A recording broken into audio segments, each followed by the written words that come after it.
দেশকে অনেকে মায়ের সাথে তুলনা করে, কিন্তু পরের দেশ কি আর নিজের দেশের মতো হয়? নিজের দেশে যেমন চারপাশে তাকালেই সবাই নিজের ভাষায় কথা বলে, সবার কথা আমি বুঝতে পারি, আমার কথা সবাই বুঝতে পারে। অন্য দেশে থাকলে তো আর সেই সুযোগটা নেই। আর এই ভিন দেশে যখনই হঠাৎ করে বাংলাদেশ থেকে কেউ আসে, তখন মনটা খুশিতে ভরে ওঠে। আসসালামু আলাইকুম, কেমন আছেন সবাই? আমাদের এক পরিচিত বড় ভাই আসছিল কোরিয়াতে। ওনাকে আমরা আমাদের বাসায় ইনভাইট করেছিলাম আসার জন্য। সকালবেলাও আমাদেরকে ফোন করে বলেছেন যে উনি আসছেন।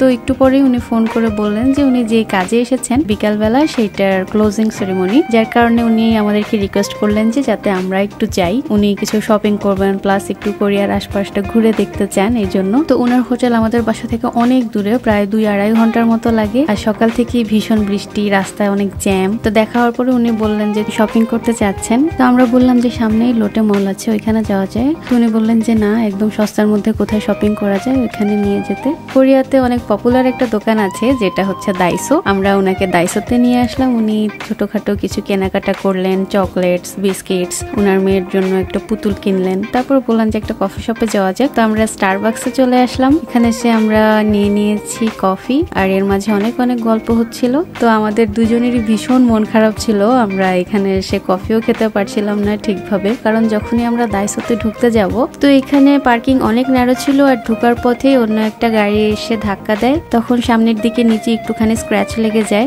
আর এইরকম ঘটনা এই প্রথম ঘটলো।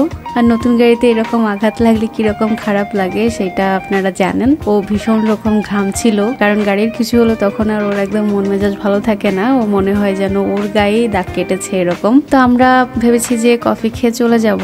তো আমরা ওনাকে হোটেলে ড্রপ করতে যাচ্ছিলাম। তো ভাইয়া বলছিলেন যে হোটেলের খাবার ভীষণ এক্সপেন্সিভ, যার কারণে উনি ডিনারটা বাইরে থেকে করে তারপরে হোটেলে যেতে চাচ্ছেন। তো ট্রিট যেহেতু আমরা দেবো, যার কারণে ভাইয়াকে বললাম যে এক্সপেন্সের কথা চিন্তা না করে উনি যে কোনো রেস্টুরেন্টে চুজ করতে পারে। উনি একটা ইন্ডিয়ান রেস্টুরেন্টের নাম বললেন, যেটাতে উনি লাস্ট দিন ওনার ফ্রেন্ডদের সাথে এসেছিলেন।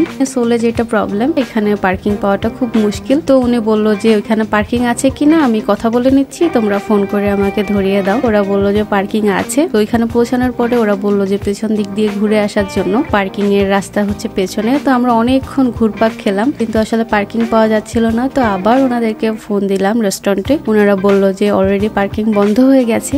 আমরা চাচ্ছিলাম যে তাহলে আমরা বাসায় চলে যাই। তখন ওই ভাইয়া আবার রেস্টুরেন্টে ফোন দিলেন। ওনারা বললো যে পাশে একটা ব্যাংক আছে, ওইটার পার্কিং এ রাখার জন্য। তো আমরা শুধু সময় দেখছিলাম যে কখন বাসায় যাব। তো রেস্টুরেন্ট থেকে বের হয়ে আমরা ভাইয়াকে হোটেলে নামিয়ে দিয়ে এখন বাসার দিকে চলে যাচ্ছি। বাসা যাওয়ার সময় শুরু হলো প্রচন্ড ঝুম বৃষ্টি। একদম রাস্তাঘাট সবকিছু একদম কুয়াশাচ্ছন্ন হয়ে গেছে, কিছুই দেখা যাচ্ছিল না। আসলে বের হওয়ার পর থেকে পুরো দিনটাই একদম খুব খারাপ গিয়েছে। তো যাই হোক, আজকে এখানে বিদায় নিচ্ছি। সবাই অনেক ভালো থাকবেন, সুস্থ থাকবেন, আর আমাদের জন্য দোয়া করবেন। আর ভিডিওটি যদি ভালো লাগে তাহলে অবশ্যই লাইক এবং শেয়ার করে দিবেন। আসসালামু আলাইকুম।